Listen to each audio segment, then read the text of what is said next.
Hello guys, welcome back to the channel.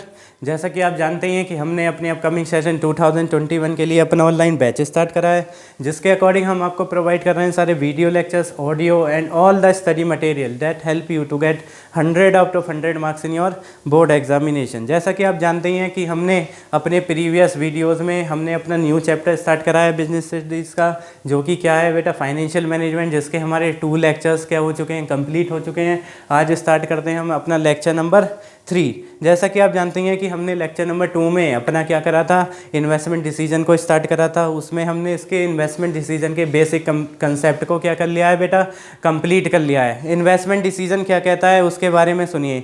Investment decision जो होता है, इसमें फाइनेंशियल मैनेजर चेक करता है कि जो फंड्स उसने एक्वायर्ड करे हैं उस फंड को वो कहाँ पर क्या करे, एलोकेट करे। So the financial manager have the 2 option, number first the long term, number second is short term. ठीक है, if the financial manager take the long term decision, it is known as capital budgeting. If the financial manager take the short term decision, it is known as working capital decision. कौन सा decision कहलाता है, working capital. इसी के साथ साथ मैंने अपने प्रीवियस वीडियो में करा था, क्या करा था, why the investment decision is known as crucial decision. So you have to write some point that show the financial, जो मेरे क्या होंगे, इन्वेस्टमेंट डिसीजन होगा वो कैसा डिसीजन होगा, क्रूशियल होगा। Number first, it involve huge amount of fund. मुझे इन्वेस्टमेंट प्रपोजल में इन्वेस्टमेंट करने के लिए, कैपिटल बजटिंग डिसीजंस को इनटेक करने के लिए बहुत ज़्यादा फंड्स की क्या होती है, रिक्वायरमेंट होती है। नंबर सेकंड क्या होता है, नंबर सेकंड होता है it involve huge amount of fund हो गया। Number second, it affect the future earning capacity. ये जो मेरे क्या होते हैं, इन्वेस्टमेंट कैपिटल बजटिंग डिसीजन होते हैं, ये मेरे फ्यूचर अर्निंग की कैपेसिटी को क्या करते हैं, अफेक्ट करते हैं। और नंबर 3 मेरा क्या होता है, नंबर 3 होता है मेरा, नंबर 3 होता है कि नंबर 3 होता है, ये जो होते हैं वो कैसे होते हैं, रिवर्सिबल होते हैं, जिसे हम क्या नहीं कर सकते, चेंज नहीं करते। It is not change easily, हम इसे क्या नहीं कर सकते, चेंज नहीं कर सकते easily, because manager, financial manager is not in a position to change capital budgeting decision immediately. वो इन डिसीजंस को इमीडिएटली क्या नहीं कर सकता, चेंज नहीं कर सकता। ठीक है, तो ये सारा मैंने अपने प्रीवियस वीडियो में कंप्लीट करा था। सो हम फर्दर अपना टॉपिक को क्या करते हैं, आगे के लिए एक्सप्लेन करते हैं। नेक्स्ट मेरा टॉपिक रहेगा इन्वेस्टमेंट डिसीजन से ही फैक्टर अफेक्टिंग इन्वेस्टमेंट डिसीजंस। कौन कौन से फैक्टर मेरे इन्वेस्टमेंट डिसीजंस को क्या करते हैं, अफेक्ट करते हैं, उसी की एक्सप्लेनेशन यहाँ पर रहेगी। नंबर फर्स्ट है मेरा कैश फ्लो प्रोजेक्ट। कौन सा है मेरा, कैश फ्लो प्रोजेक्ट।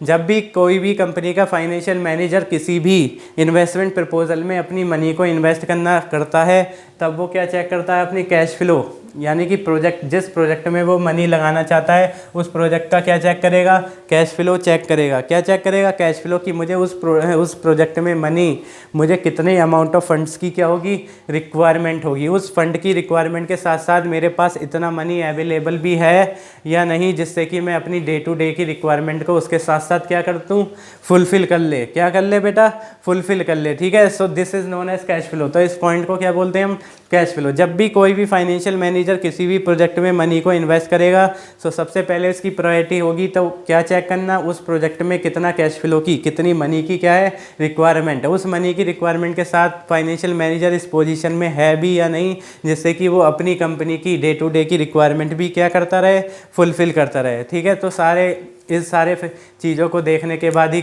एक फाइनेंशियल मैनेजर क्या करेगा, अपने इन्वेस्टमेंट प्रपोजल में, कैपिटल बजटिंग डिसीजन में, लॉन्ग टर्म डिसीजन में अपनी मनी को क्या करेगा, इन्वेस्ट करेगा। This is our first factor. कौन सा फैक्टर है, फर्स्ट फैक्टर है। इसी के बाद हमारा नेक्स्ट फैक्टर है बेटा ROI। क्या है, ROI। ROI stand for return on investment. ROI को क्या बोलते हैं हम,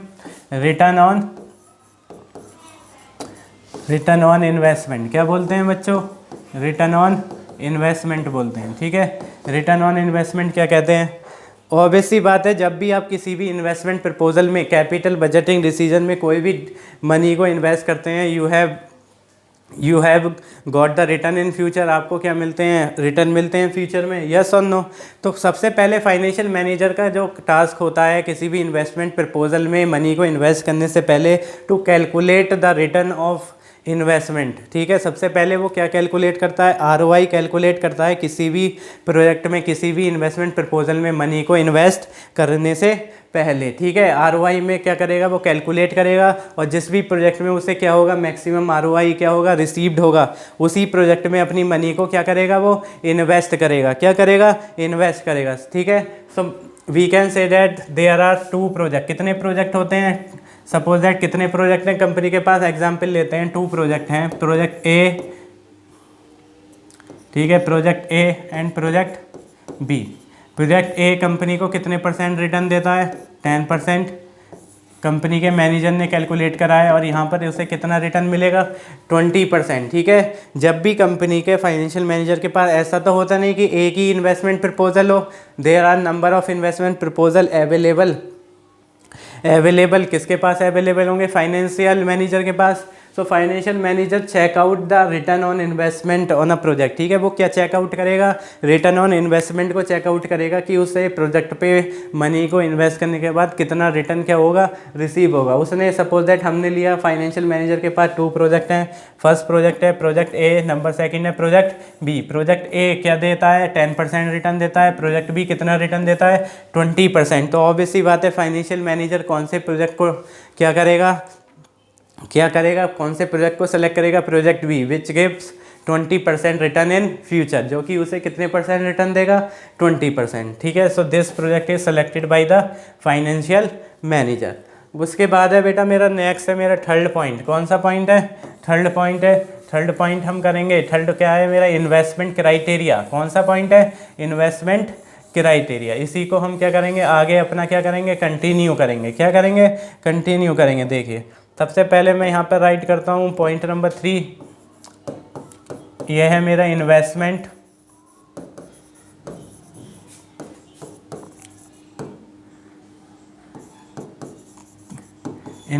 क्राइटेरिया। कौन सा पॉइंट है मेरा इन्वेस्टमेंट क्राइटेरिया। इन्वेस्टमेंट क्राइटेरिया क्या कहता है, समझिए। After checking the cash flow ROI, it is also a very important point. ये तो मेरे इंपॉर्टेंट पॉइंट होते ही हैं, लेकिन इसके साथ साथ कंपनी का जो फाइनेंशियल मैनेजर होता है अदर क्राइटेरिया पर भी क्या करता है, फोकस करता है किसी भी इन्वेस्टमेंट प्रपोजल में अपनी मनी को एलोकेट करने से पहले, जो कि क्या क्या होते हैं, लेबर की एबिलिटी ऑफ लेबर। जिस प्रोजेक्ट में वो मनी लगाना चाहता है वहाँ उस प्रोजेक्ट के पास एबिलिटी ऑफ लेबर क्या है, ठीक है। Supplier easily raw material supply कर देता है या नहीं, ठीक है। टेक्नोलॉजी कैसी है, इन सारी चीज़ों को क्या कर कीप इन माइंड कर एक फाइनेंशियल मैनेजर क्या करता है, इन्वेस्टमेंट प्रपोजल में मनी को क्या करता है, इन्वेस्टमेंट करता है, ठीक है। So this is our third point of factor affecting, that is investment criteria. along with cash flow position, along with return on investment, a financial manager check different criterias on which the investment decision is depend upon। जिस पर क्या होते हैं, investment decision क्या होते हैं बेटे, depend upon होते हैं। जैसे कि क्या हो गया मेरा, एबिलिटी ऑफ लेबर, टेक्नोलॉजी की एबिलिटी, ठीक है। ये सारी चीज़ें हमारी क्या होती हैं यहाँ पर, ये सारी चीज़ें मेरी क्या होती हैं बेटा, डिसाइड करता है एक फाइनेंशियल मैनेजर किसी भी इन्वेस्टमेंट प्रपोजल में क्या करने से पहले, इन्वेस्ट करने से पहले, other than cash flow and return on investment. So these all three are the factors that affect our investment decision। ये हमारे 3 फैक्टर्स हैं जो कि मेरे कौन से डिसीजन को अफेक्ट करते हैं, इन्वेस्टमेंट डिसीजन को अफेक्ट करते हैं, ठीक है। ये हमारा इन्वेस्टमेंट डिसीजन वाला टॉपिक क्या हो चुका है, कंप्लीट हो चुका है, ठीक है। और मैंने आपको बताया financial manager take 3 types of financial decision. Number first कौन सा होता है मेरा, फाइनेंसिंग डिसीजन। नंबर सेकंड मेरा हो गया, कौन सा हो गया मेरा, फाइनेंसिंग डिसीजन हो गया। नंबर सेकंड हो गया मेरा इन्वेस्टमेंट डिसीजन। अब हम अपना कंटिन्यू करेंगे, कौन सा कंटिन्यू करेंगे बेटा, डिविडेंड डिसीजन। कौन सा कंटिन्यू करेंगे, डिविडेंड डिसीजन। देखिए डिविडेंड डिसीजन होता क्या है, dividend decision, just look this picture, ठीक है। सबसे पहले हमने फंड को क्या करा, एक्वायर्ड करा। कौन से डिसीजन में, फाइनेंसिंग में।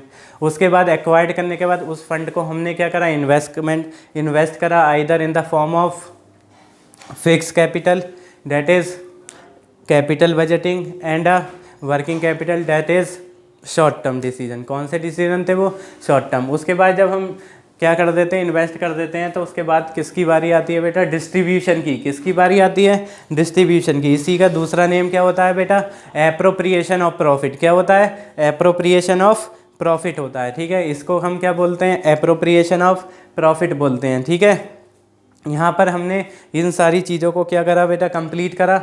उसी के साथ साथ हमने क्या करा अपना, हम क्या करेंगे, अब बात करेंगे what is the meaning of dividend decision. क्या करेंगे कि जो हमारा डिविडेंड डिसीजन होता है उसका मीनिंग क्या होता है, क्या होता है, मीनिंग क्या होता है। चलिए स्टार्ट करते हैं हम अपना topic dividend decision.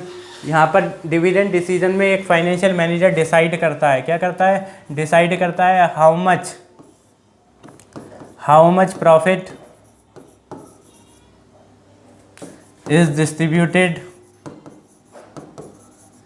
distributed as dividend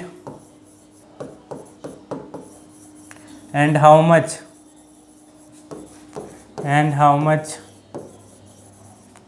keep aside as a retain earning। ठीक है, आपको कितना अमाउंट क्या करना है, डिस्ट्रीब्यूट करना है एज ए डिविडेंड, और कितना अमाउंट क्या करना है, कीप असाइड करना है एज ए रिटेन अर्निंग। क्या करना है, रिटेन अर्निंग। ठीक है, in this decision financial manager take the decision regarding the distribution of profit. किसके रिगार्डिंग करेगा, डिस्ट्रीब्यूशन ऑफ प्रॉफिट, कि how much amount of profit is distributed as dividend. ठीक है, कितना अमाउंट ऑफ क्या प्रॉफिट वो क्या करेगा, डिविडेंड क्या करेगा, डिक्लेयर करेगा। And how much amount keep aside as a retained earning, और कितना अमाउंट वो क्या करेगा, रिटेन करके रखेगा, यानी कि क्या करके रखेगा, बचा कर रखेगा। ठीक है, इसी डिसीजंस को इनटेक करना क्या कहलाता है बेटा मेरा, डिविडेंड डिसीजन। कौन सा डिसीजन कहलाता है, dividend decision. Dividend decision is known as crucial decision. कैसा होता है, क्रूशियल डिसीजन होता है। ठीक है, यही रिटेन अर्निंग। ठीक है, अब बात आती है इस रिटेन अर्निंग का क्या होता है। ठीक है, जब भी क्या होते हैं, रिटेन अर्निंग क्यों रखी जाती है। ठीक है, ये क्या होता है, कंपनी का इंटरनल फंड्स होते हैं। कैसे फंड्स होते हैं, इंटरनल सोर्स ऑफ फंड्स होते हैं। In internal source of fund को यूज़ करके कंपनी अपने नेक्स्ट फर्दर प्रोजेक्ट में अपनी मनी को क्या कर सकती है, इन्वेस्ट कर सकती है। क्या कर सकती है, इन्वेस्ट कर सकती है। ठीक है, तो यही डिसीजन कौन सा डिसीजन होता है बेटा, dividend decision, in which a financial manager decided how much to be distributed as a dividend to the shareholders and how much amount is keep aside as a retained earning. This decision is known as dividend decision. कौन सा decision कहलाता है, dividend decision. और बात समझिए, जो हमारा कौन होते हैं, इक्विटी शेयर होल्डर्स होते हैं, उसका जो पेमेंट होता है, रिटर्न होता है, वो after the claim of debenture holders, suppliers, employees etcetera, इन सभी के पेमेंट के बाद क्या करा जाता है, पेड करा जाता है। ठीक है, एंड ऑफ द लाइबिलिटी, जब आपकी लाइबिलिटी सारी की सारी पेड हो जाती हैं, उसके बाद किसकी बात आती है बेटा, इक्विटी शेयर होल्डर्स की आती है, कि जो हमारा क्या बचा, प्रॉफिट बचा, सारे एक्सटर्नल्स क्लेम्स को क्या कर सेटल डाउन सेटल डाउन कर उस रिमेनिंग प्रॉफिट में से मुझे कितना क्या करना है, डिविडेंड डिक्लेयर करना है, उसमें से कितना अपने पास रिटेन करके रखना है। यही डिसीजन कौन सा डिसीजन बन जाता है मेरा, डिविडेंड डिसीजन। कौन सा डिसीजन होता है, डिविडेंड डिसीजन होता है। Clear everyone. इसी के बाद मैं अपना नेक्स्ट इसी से रिलेटेड टॉपिक स्टार्ट करूंगा, जो कि हमने अपने प्रीवियस फाइनेंशियल डिसीजंस में करे थे, कि कौन कौन से फैक्टर्स मेरे डिविडेंड डिसीजंस को क्या करते हैं, अफेक्ट करते हैं। बस इतना समझ लीजिए, dividend decision is also known as appropriation of profit. Appropriation means distribution of profit. ठीक है, आपने अकाउंटेंसी में पढ़ाई है एप्रोप्रिएशन अकाउंट। एप्रोप्रिएशन का क्या मतलब है, डिस्ट्रीब्यूशन ऑफ प्रॉफिट, यानी कि जो हमारे पार्टनर्स होते थे उसमें क्या करना, प्रॉफिट को डिस्ट्रीब्यूट करना, क्या कहलाता था, एप्रोप्रिएशन। Just like this. ठीक है, ये इसी का दूसरा नाम क्या होता है, एप्रोप्रिए। जो हमारे शेयर होल्डर्स हैं उसको क्या करना, उनके किसी डिविडेंड को डिक्लेयर करना ही क्या कहलाता है बेटे, डिसाइड करना ही क्या कहलाता है, डिविडेंड डिसीजन कहलाता है। उसके बाद मैं अपना करूँगा फैक्टर्स अफेक्टिंग। क्या करूँगा, factors affecting dividend decision, factors affecting. चलिए, I am right over hair.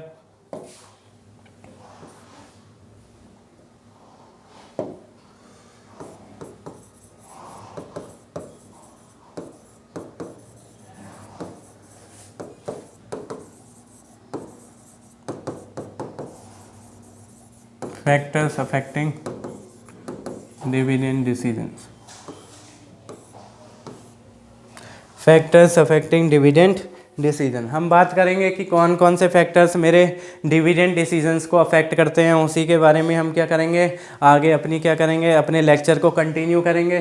ठीक है, बहुत सारे फैक्टर्स होते हैं जो कि मेरे डिविडेंड डिसीजन को अफेक्ट करते हैं, उसी को हम अपने लेक्चर में क्या करेंगे कंप्लीट करेंगे। सबसे पहला कौन सा होता है बेटा, अर्निंग। कौन सा होता है, अर्निंग। अर्निंग क्या होती है बताइए। ठीक है, ऑब्वियस सी बात है, जो डिविडेंड का डिक्लेरेशन होगा वो किस पर डिपेंड करेगा, अर्निंग ऑफ द कंपनी पर। किस पे डिपेंड करेगा, earning of the company. So to distribute the dividend financial manager calculate the earning. क्या कैलकुलेट करेगा, अर्निंग को कैलकुलेट करेगा कि वो क्या करेगा, कंपैरिजन करेगा अपनी किसके, करंट ईयर की अर्निंग को किससे कंपेयर करेगा, प्रीवियस ईयर की। मैंने यहाँ पे लिखा current year earning, current year earning, current year की अर्निंग को किससे मैच करा जाएगा बेटे, किससे कंपेयर करा जाएगा, compare with previous year. If in current year the earning is more than previous year, then company have to declare high rate of dividend. If the current year earning is lower than the previous one, then you have to declare low rate of dividend. This is known as earning. That is our first factor affecting of dividend decision, जो कि हमारा first factor है किसका, dividend decision का। उसके बाद हम अपना नेक्स्ट स्टार्ट कर रहे हैं बेटा। नेक्स्ट है हमारा कौन सा, कैश फ्लो पोजीशन। कौन सा है मेरा, cash flow position. Cash flow position के मीनिंग को हम क्या करेंगे, फैक्टर अफेक्टिंग में क्या करेंगे, कंप्लीट करेंगे। देखिए नेक्स्ट है मेरा कौन सा, cash flow position.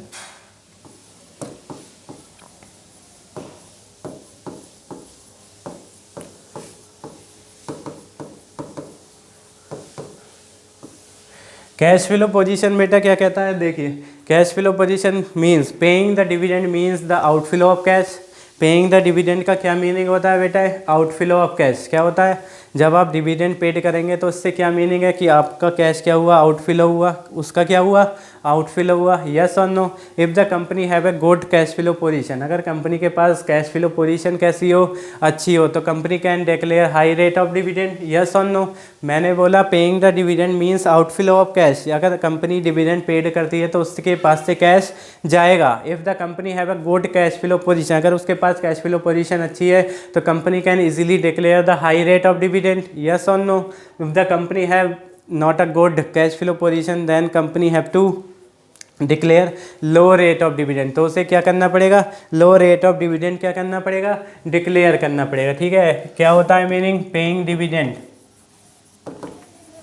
Paying dividend का क्या मीनिंग होता है बेटा, आउटफ्लो ऑफ कैश। क्या होता है, आउटफ्लो ऑफ कैश होता है। ठीक है, अब company have good cash flow position, company के पास क्या है, गुड कैश फ्लो पोजीशन है, तो उससे क्या होगा, क्या करेगी, हाई रेट ऑफ डिविडेंड क्या करेगी कंपनी, डिक्लेयर करेगी। And vice versa. ठीक है, उससे अपोजिट अगर कैश फ्लो पोजीशन नहीं है तो वो क्या करेगी, लो रेट ऑफ डिविडेंड क्या करेगी बेटा, डिक्लेयर करेगी। क्लियर है एवरीवन।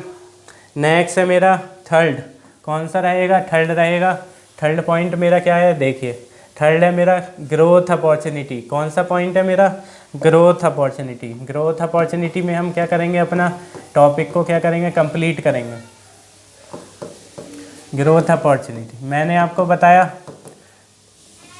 कंपनी क्या एनालाइज करती है, सारे एक्सटर्नल आउटसाइडर के क्लेम को सेटल करने के बाद कंपनी के पास जो प्रॉफिट बचता है उस प्रॉफिट को डिस्ट्रीब्यूट करने से पहले कंपनी अपना क्या चेक करती है, ग्रोथ अपॉर्चुनिटी। वो चेक करती है कि मेरे पास कोई ऐसे प्रोजेक्ट तो नहीं है जिसमें मनी को लगाने के बाद कंपनी क्या कर सके, हायर रेट ऑफ रिटर्न क्या कर सके, गेट कर सके। ठीक है, अगर कंपनी चेक करती है कि उसके पास बहुत सारी ग्रोथ अपॉर्चुनिटी हैं जिसमें मनी को इन्वेस्ट करने के बाद बहुत ज़्यादा अच्छे रिटर्न क्या होंगे, रिसीव्ड होंगे। क्या होंगे, रिसीव्ड होंगे। तो उस कंडीशन में क्या होगा बेटा, उस कंडीशन में ये कंडीशन क्रिएट होगी। क्या कंडीशन क्रिएट होगी, क्योंकि कंपनी डिविडेंड डिक्लेरेशन कैसा करेगी, लो करेगी, और अपनी मनी को रिटेन अर्निंग रिटेन अर्निंग के अकॉर्डिंग क्या कर रिटेन कर क्या करेगी, उस रिटेन अर्निंग को यूटिलाइज करेगी अपने फर्दर ग्रोथ अपॉर्चुनिटी वाले प्रोजेक्ट में क्या करने के लिए, इन्वेस्ट करने के लिए। दोबारा मैं रिपीट करता हूँ, जब भी कंपनी डिविडेंड डिक्लेयर करती है तो सबसे पहले आउटसाइडर के क्लेम्स क्या हो जाते हैं, सेटल क्या हो जाते हैं,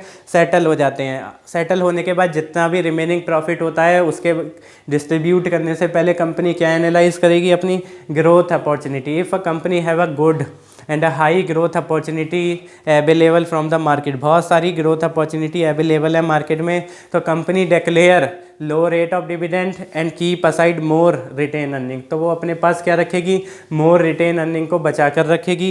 ठीक है, if a company have no growth opportunity, ठीक है, एंड ग्रोथ अपॉर्चुनिटी भी हैं तो इतनी नहीं है जिससे आपको रिटर्न अच्छे मिल सकें, तो इस केस में कंपनी रिटेन अर्निंग को रिटेन ना करके क्या करेगा बेटा, हाई रेट ऑफ डिविडेंड क्या करेगा, डिक्लेयर करेगा। क्या करेगा, डिक्लेयर करेगा। ठीक है, मैं लिखता हूँ ग्रोथ अपॉर्चुनिटी अगर क्या है, हाइयर है, तो क्या करेंगे, लोअर रेट ऑफ डिविडेंड क्या करेंगे, डिक्लेयर करेंगे। अगर ग्रोथ अपॉर्चुनिटी क्या है, लोअर है, तो क्या करेंगे, हाइयर डिविडेंड क्या करेंगे, डिक्लेयर करेंगे। क्या करेंगे, declare. This is growth opportunity. इस टर्म को क्या बोला जाता है बेटा, ग्रोथ अपॉर्चुनिटीज़ बोला जाता है। क्या बोला जाता है, ग्रोथ अपॉर्चुनिटी। नेक्स्ट है मेरा टैक्सेशन पॉलिसी। क्या है मेरा, टैक्सेशन पॉलिसी। ठीक है, टैक्सेशन पॉलिसी कौन डिसाइड करती है हमारी, टैक्सेशन पॉलिसी किसकी होती है बेटा, हमारे फिस्कल मेजर्स होते हैं गवर्नमेंट के। ठीक है, तो टैक्सेशन पॉलिसीज़ भी, ठीक है, हमारी डिविडेंड को डिक्लेयर करने के लिए हमारे क्या करती हैं, अफेक्ट करती हैं। ठीक है, ऑब्वियसली बात है, if the taxation policy of the government के जो क्या है टैक्सेशन पॉलिसी है उसके अकॉर्डिंग मेरे अगर टैक्स का रेट क्या होता है बेटा, हाइयर होता है, तो आप क्या करेंगे, लो रेट ऑफ डिविडेंड क्या करेंगे, डिक्लेयर करेंगे। ठीक है, अगर टैक्स का रेट आपका क्या है, लोअर है, तो आप क्या करेंगे, हाई रेट ऑफ डिविडेंड क्या करेंगे, डिक्लेयर करेंगे। क्या करेंगे, डिक्लेयर करेंगे। ठीक है, ऑब्वियसली बात है, टैक्सेस से अगर टैक्सेस क्या हो जाए, इंक्रीज हो जाए, तो उससे कंपनी का अर्निंग क्या होगा, क्या हो जाएगा, कम हो जाएगा। क्यों हो जाएगा, क्योंकि जो भी वो अर्निंग करेगी कंपनी, उसका जो एक पार्ट है जो क्या हुआ है टैक्स के बढ़ने की वजह से, वो कहाँ पे चला जाएगा, गवर्नमेंट के पास चला जाएगा, in the form of tax. किसकी फॉर्म में चला जाएगा, टैक्स। तो उसके पास जो रिमेनिंग अमाउंट बचेगा वो कैसा बचेगा, कम बचेगा, जिसकी वजह से वो क्या करेगी, टैक्स के रेट हाइयर होने की वजह से लोअर रेट ऑफ डिविडेंड क्या करेगी, डिक्लेयर करेगी। अगर टैक्स रेट लोअर हो जाए तो उससे क्या होगा, उसकी अर्निंग क्या हो जाएगी, इंक्रीज हो जाएगी, जिसकी वजह से क्या होगा, वो क्या करेगी, हाई रेट ऑफ डिविडेंड क्या करेगी, डिक्लेयर करेगी। ठीक है, this is all about our today's session. ठीक है, आज हमने ये सारा कंप्लीट करा। ठीक है, उसके बाद हम अपना नेक्स्ट लेक्चर क्या करेंगे, स्टार्ट करेंगे। टिल देन गाइस की watch our classes, that is Mohit गर क्लासेस।